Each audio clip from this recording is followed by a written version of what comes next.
What if I told you that in Britain's biggest cities right now, single people working full-time jobs will never own a home? Not in 10 years, not in 20, never. And before you think this is just another story about lazy millennials who can't stop buying coffee, the numbers reveal something far more disturbing. This isn't happening because people aren't trying hard enough. It's happening because the system has fundamentally broken. And what's coming next will shock you even more. The UK housing market has reached a point that seems almost impossible to believe. In London and Bristol, if you're renting and earning an average salary, you're actually losing money every single month after paying rent and basic living costs. That's right, you have a deficit, you're going backwards. Recent analysis shows that the average London renter takes home around £3,000 monthly, but between rent at over £2,000 and basic living expenses, they're left with nothing. Actually, they're left £37 in the red every single month. But here's where it gets really interesting. While everyone's been focused on London, something completely different is happening in the northeast.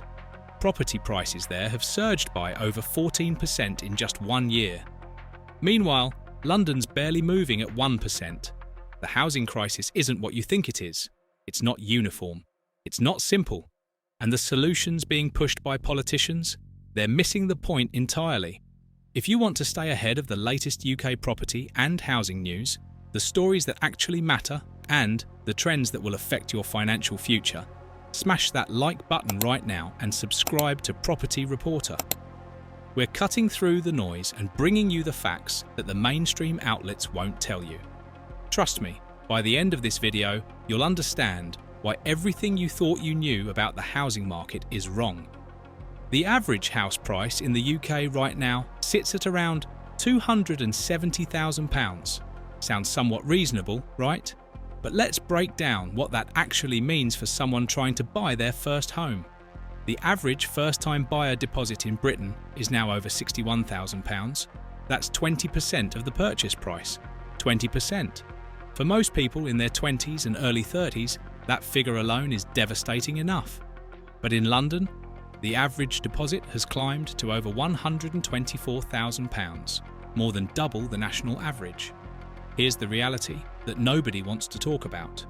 If you're earning the UK average salary of around £33,000 per year and you manage to save 10% of that, which is incredibly optimistic given rent and living costs, you're putting away £3,300 annually. At that rate, it would take you more than 18 years to save for a national average deposit. In London, you're looking at nearly 40 years. By that point, house prices will have increased so dramatically that your savings won't even matter. You'll be chasing a target that moves faster than you can run. Recent research examined exactly how long it takes for different groups to save for deposits. Single people living rent-free with family in London would need 16.7 years of dedicated saving to afford a deposit. In Bristol, it's 13.5 years. But if you're renting, the math becomes almost cruel. After paying rent averaging over £2,000 monthly in London, plus another £1,000 in living expenses, single earners on average income literally cannot save. The numbers don't work. It's not about discipline or sacrifice. It's mathematically impossible. And this brings us to something that most people completely missed. The regions seeing the strongest house price growth right now are actually the more affordable areas. The Northeast, Northwest and Scotland are experiencing growth rates multiple times higher than expensive southern regions. Why? Because people can actually afford to buy there. The market is functioning. In the unaffordable zones, everything has essentially frozen. There's a decade-high level of property choice for buyers in expensive areas because sellers can't find anyone who can afford to pay their asking prices. The market is screaming at us that prices have become detached from what real people can actually pay. Then came April 2025, and thousands of hopeful first-time buyers got hit with a bombshell they didn't see coming. The government had temporarily raised the stamp duty threshold for first-time buyers to £425,000 back in 2022.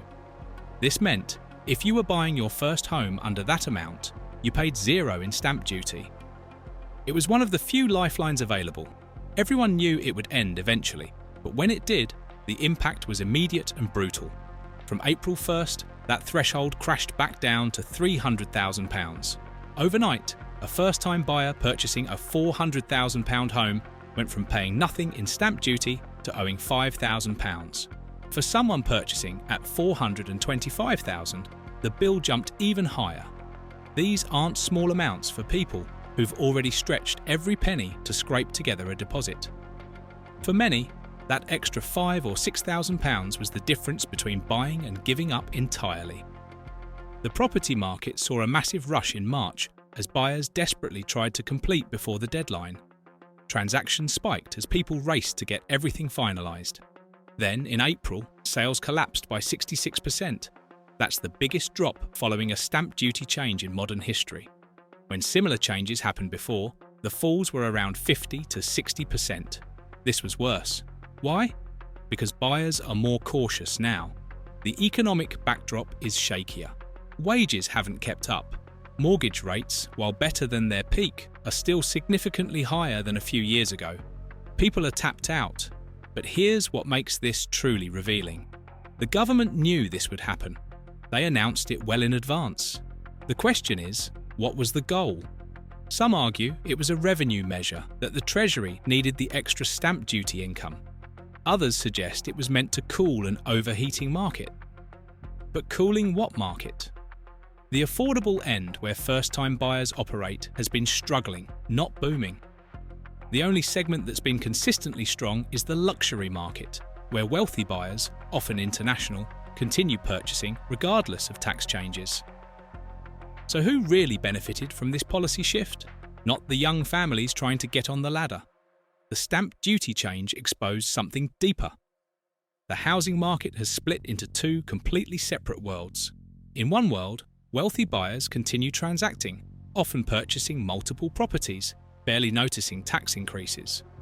In the other world, ordinary earners are being systematically priced out, watching as each policy change pushes ownership further beyond reach, and the gap between these two worlds is growing wider every single month. Now, let's talk about the trap that's keeping millions of people stuck. Renting in Britain has become a financial black hole. The average monthly rent in England has hit £1,410. In London, it's nearly £2,740. Wales is seeing rent increases of over 7% annually. The North East, despite having the lowest absolute rents, is experiencing the fastest growth rate at over 9%. Rents are rising everywhere, and they're rising faster than wages. Here's the cruel mathematics of it. Research shows that renters aged 19 to 29 are spending 34% of their income on housing costs. For low earners, that figure explodes to over 70%. The old financial rule said you shouldn't spend more than 30% of your income on housing. In 2025, that rule is dead. It's been obliterated. When you're spending 40 to 70% of your income just keeping a roof over your head, saving for a deposit becomes fantasy. The average renter has seen their annual housing costs increase by over £2,500 compared to just 3 years ago. That's £2,500 that could have gone toward a deposit, toward building a future. Instead, it's disappeared into rent payments that build equity for landlords, not tenants. And it gets worse. Housing benefit has been frozen. Universal credit is increasing by only 1.7% in 2025, while rents surge by 5 to 9%. The gap between what support covers and what rent actually costs is exploding. Experts predict this affordability gap will hit 17% by the end of 2025. That means low-income renters will face an average shortfall of over £100 per month between their housing benefit and their actual rent. By 2029, forecasts suggest that gap will reach 25% or £180 monthly. What happens to those people? Many face homelessness. Temporary accommodation is already at record levels. The crisis isn't coming, it's already here, and it's accelerating. But there's another layer to the rental trap that doesn't get discussed enough. Landlords have been leaving the market in significant numbers over the past few years due to tax changes and increased regulation. This reduces supply exactly when demand is surging. You'd think this would be the perfect time for institutional investors and build-to-rent developments to fill the gap. But new rental properties hit their sharpest decline since the pandemic in mid-2025. Supply is shrinking while demand grows. Basic economics tells you what happens next. Prices keep climbing until they hit what's called an affordability ceiling, the point where renters literally cannot pay more without collapsing. Several regions are approaching that ceiling right now. When it's hit, rents don't fall. People just get evicted or become homeless. Let me give you a number that should terrify everyone thinking about housing in Britain. 2.2 million. That's how many first-time buyers are missing from the property market since the 2008 financial crisis. These are people who, under normal historical circumstances, would have purchased homes by now.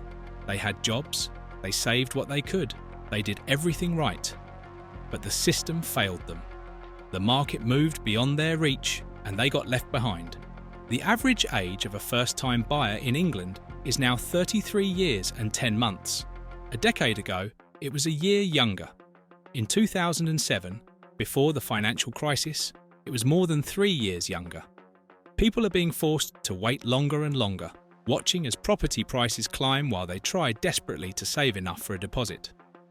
In London, the average first-time buyer is nearly 35. These aren't teenagers complaining about not getting instant gratification. These are people in their 30s, often with established careers, who still can't access home ownership. Here's something even more disturbing. Analysis shows that if a first-time buyer today manages to purchase a property with a typical mortgage, they won't be mortgage-free until they're 62 years and 10 months old. Think about that. You finally buy a home in your mid-30s after years of saving and sacrifice. You take out a 25 or 30-year mortgage because that's what's required to make the payments remotely affordable. You'll be paying it off until you're eligible for a pension. There's no building wealth in your 40s and 50s. There's just decades of debt. This has created what's now known as generation rent. These aren't people who choose to rent because they prefer flexibility or urban living. These are individuals and families who are permanently locked out of ownership. The numbers are stark. Only 8% of people aged 25 to 34 can afford to save a 10% deposit based on current house prices and wages. 8%. That means 92% of an entire generation cannot realistically access the property ladder without significant family help, inheritance, or some other external financial intervention. Research has found that home ownership is increasingly determined not by work ethic or financial discipline, but by circumstance. Do you have parents who can gift you a deposit? Did you inherit money? Do you have a partner whose income can be combined with yours to boost mortgage affordability? If the answer to these questions is no, your chances of ever owning a home have become vanishingly small. The system has evolved into one where property ownership is passed down through families, not earned through labour. It's becoming hereditary. The social implications of this are enormous. Home ownership has historically been tied to stability, to starting families, to feeling invested in communities. When an entire generation is denied that, what happens? Birth rates fall. People delay having children. Community cohesion weakens. Mental health deteriorates under the constant stress of insecure housing and financial precariousness. This isn't just an economic issue. It's a social crisis that will define Britain for decades. Now here's where the housing crisis starts to look really strange. The market has fractured into completely different realities depending on where you look. The North East has experienced house price growth of 14.3% over the past year. The North West and Scotland are seeing strong growth of over 4%. Meanwhile, London managed less than 1%. Some areas saw prices actually fall. Coastal regions like Torridge dropped by over 4.5%. What's happening here? The simple explanation is affordability. In regions where houses cost £200,000 or less, people on median incomes can actually buy. The market functions. Buyers exist. Sales happen. In London and the South East, where average prices hover around £300,000 to £500,000, ordinary people have been completely priced out. The only buyers left are those with substantial wealth, and there aren't enough of them to sustain robust market activity, so prices stagnate or fall. There's a fascinating dynamic in the most expensive areas right now. property choice is at a decade-high level. Translation? Tons of homes are sitting on the market, not selling. Sellers who bought at peak prices or who need to move for work are stuck. They can't find buyers willing to pay their asking prices. Some have been forced to reduce prices significantly. Others have withdrawn their properties and decided not to move. The entire system has seized up because prices and wages have diverged so dramatically that the market can't function. Meanwhile, up north, things are different. Cities like Manchester, Liverpool, and Newcastle are seeing regeneration, business investment, and job creation. Combined with much lower property prices, this creates actual demand from real buyers. People can afford to purchase, the market moves. But here's the uncomfortable question. If you're being forced to move to the north because southern prices are insane, but your job, your family, and your life are all in the south, is that really a solution? Or is it just geographic displacement forced by economic inequality? Scotland presents a particularly interesting case. The country implemented rent controls for a period, capping how much landlords could increase rents for existing tenants. The goal was to protect renters from exploitation. What happened? Some landlords left the market, reducing supply. New rental properties became scarcer. When the controls were lifted, rents surged.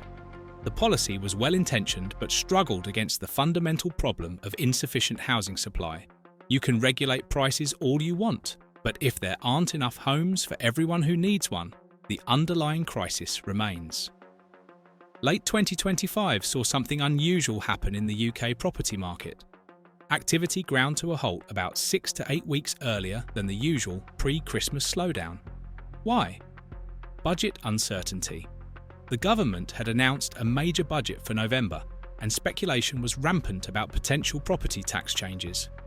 Would they increase council tax bands? Would they replace stamp duty with an annual property tax? Would they add capital gains tax on expensive property purchases? None of this actually happened, but the speculation alone was enough to freeze decision-making. Buyers at the early stages of their search paused.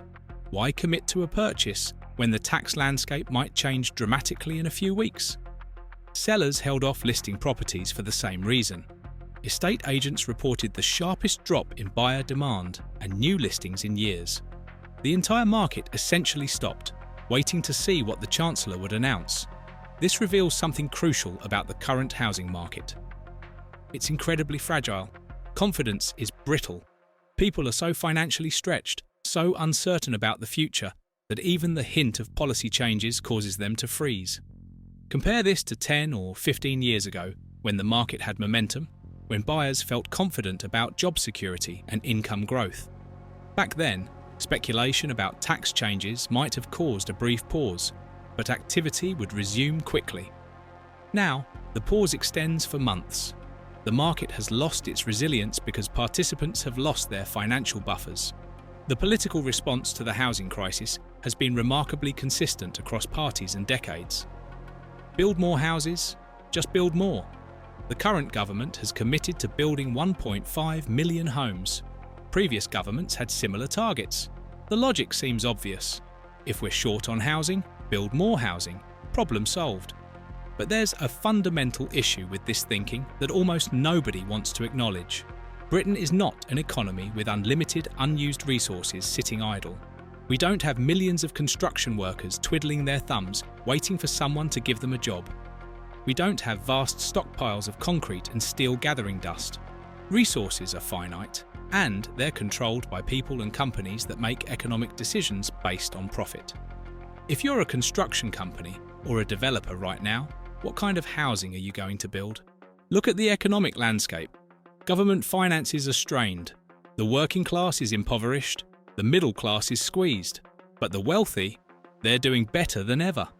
The richest segments of society have seen their wealth explode over the past decade. If you're a rational developer, you're going to build luxury housing for wealthy buyers because that's where the money is.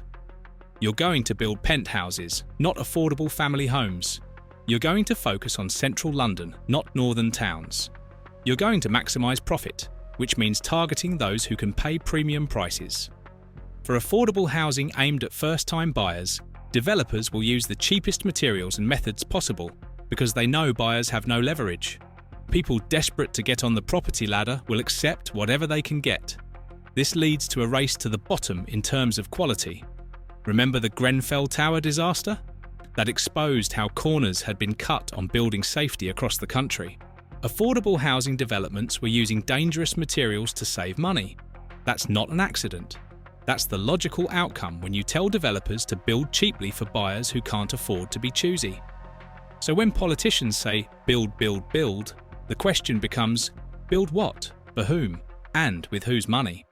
If the answer is luxury housing for the rich built by companies maximising profit, that doesn't solve the affordability crisis.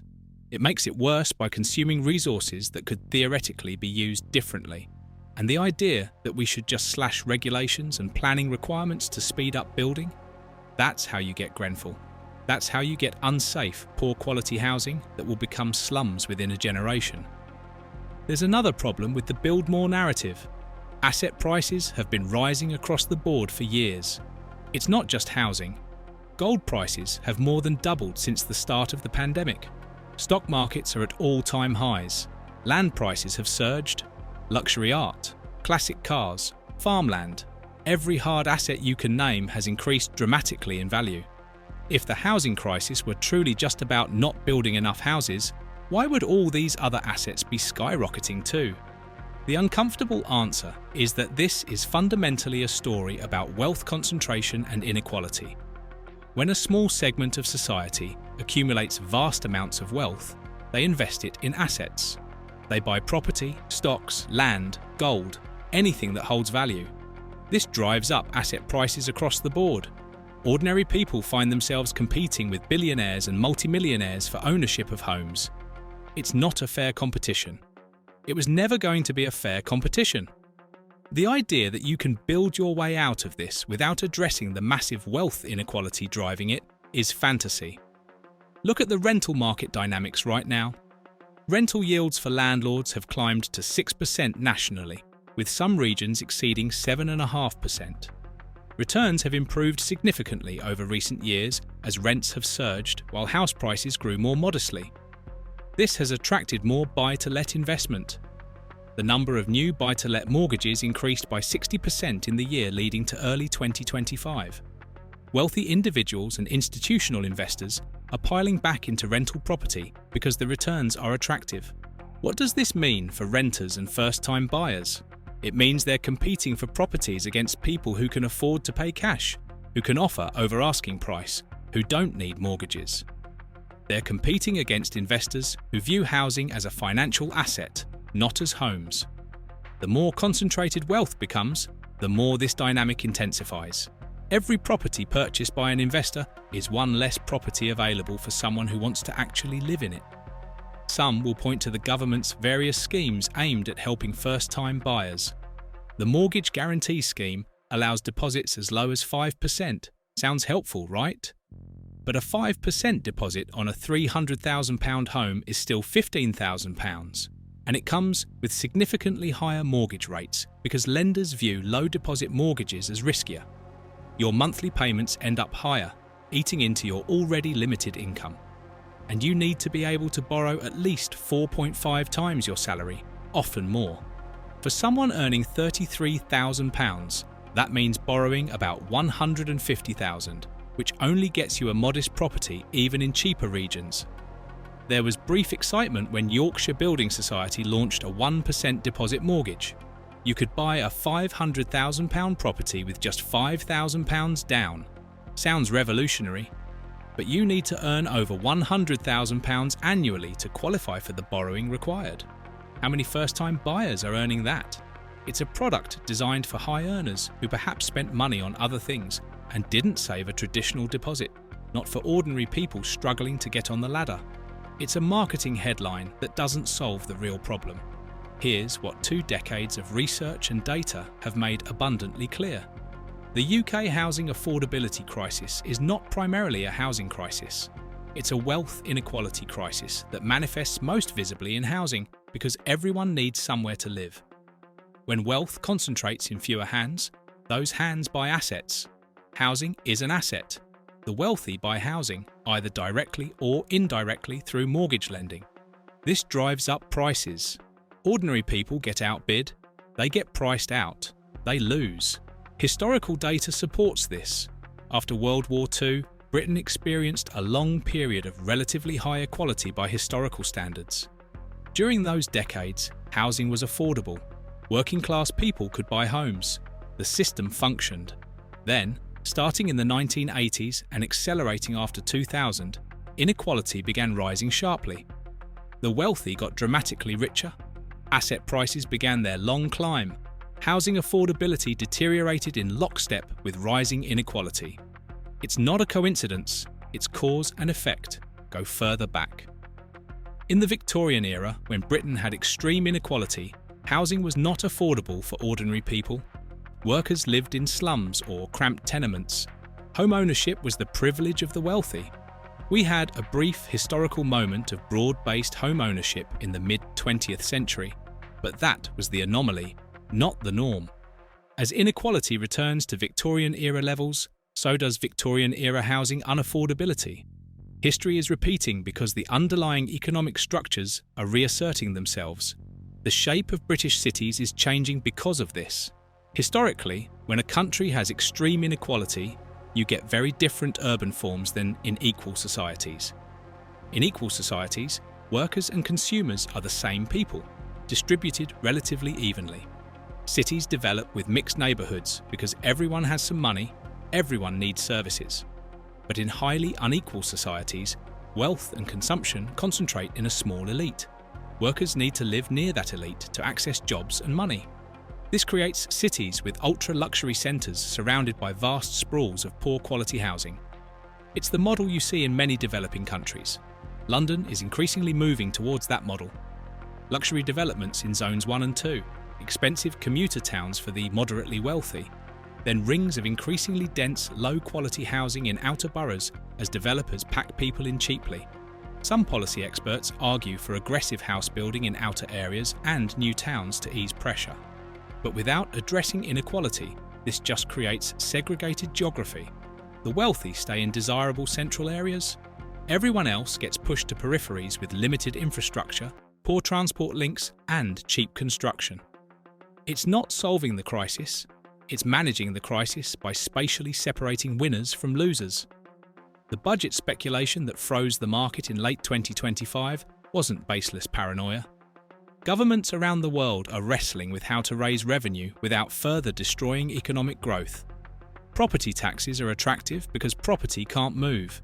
If you tax income too heavily, people might work less or leave the country. If you tax property, the property stays put. The landowner has to pay. Talk of replacing stamp duty with annual property taxes, of higher council tax bans, of capital gains tax on expensive purchases. All of this is in the air because governments are desperate for revenue. But here's the trap. If you tax property ownership more heavily, you make it even less accessible to ordinary people while barely affecting the wealthy. The rich can absorb higher taxes. Someone struggling to make mortgage payments can't. Every new property tax pushes more marginal buyers out of the market.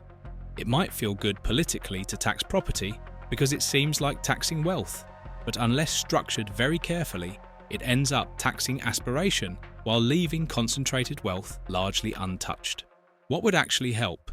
Policies that directly address wealth concentration, higher taxes on wealth, capital gains, and inheritance, lower taxes on work and earned income, massive investment in social housing that operates outside the speculative market, regulations that limit how much of the housing stock can be owned by investors rather than residents, rent controls paired with guaranteed housing supply increases.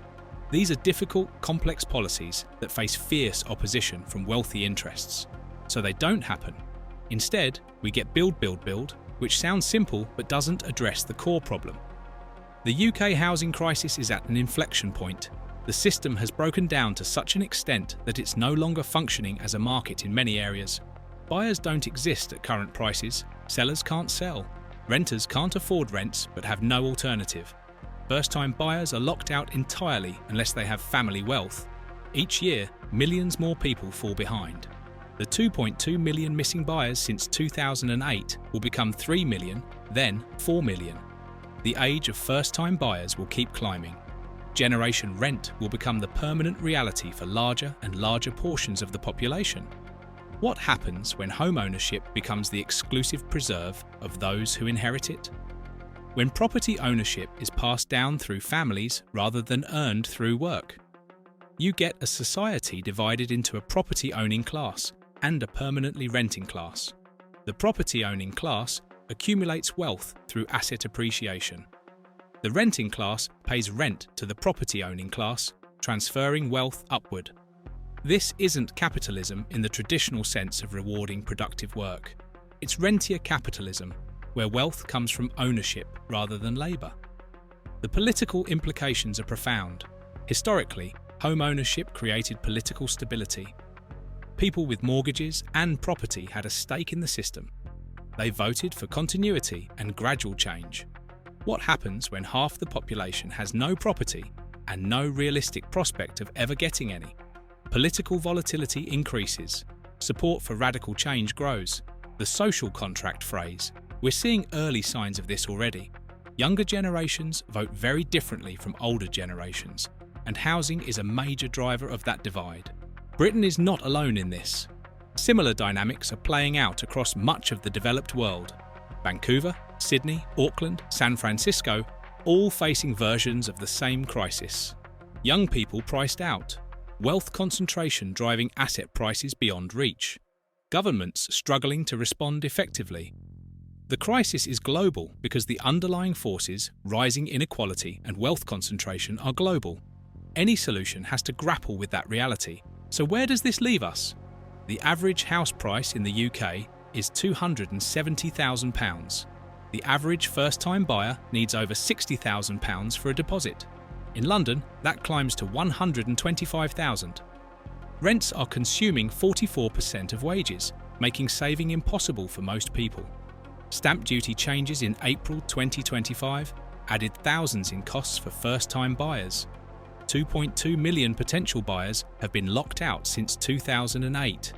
The average age of first-time buyers is 33 and climbing. Regional disparities show the market has fractured into affordable and unaffordable zones. Behind all of these statistics is a simple truth. Housing has become unaffordable because wealth has become extremely concentrated. Ordinary people are competing with the very wealthy for assets, including homes. They're losing that competition, and they'll keep losing it until the fundamental distribution of wealth and economic power changes. Build More solutions don't address this. Stamp duty tweaks don't address this. Mortgage schemes don't address this. They're treating symptoms while the disease progresses. The question facing Britain is whether this is acceptable. Is it acceptable for home ownership to become hereditary? Is it acceptable for an entire generation to rent permanently? Is it acceptable for families to be forced into poor quality housing or geographic displacement? These are political and social questions, not just economic ones. The market has given its answer. Prices are what they are because wealthy buyers can pay them. If society wants a different outcome, society will have to intervene in ways that directly challenge wealth concentration and asset ownership patterns. Nothing about this is inevitable. Policy choices created this situation. Different policy choices could change it. But those different choices would require confronting very powerful interests, redistributing resources and wealth, and accepting that the current system benefits some people enormously while harming others. That's a difficult political fight. It's much easier to say, build more houses and hope the problem solves itself. It won't. The data shows it won't. Every year we pretend otherwise is another year the crisis deepens. The UK housing market in 2025 is not a market in any meaningful sense in large parts of the country. It's a system where wealth buys assets and ordinary people get squeezed out. Understanding that is the first step toward changing it. The question is whether there's political will to take the second step.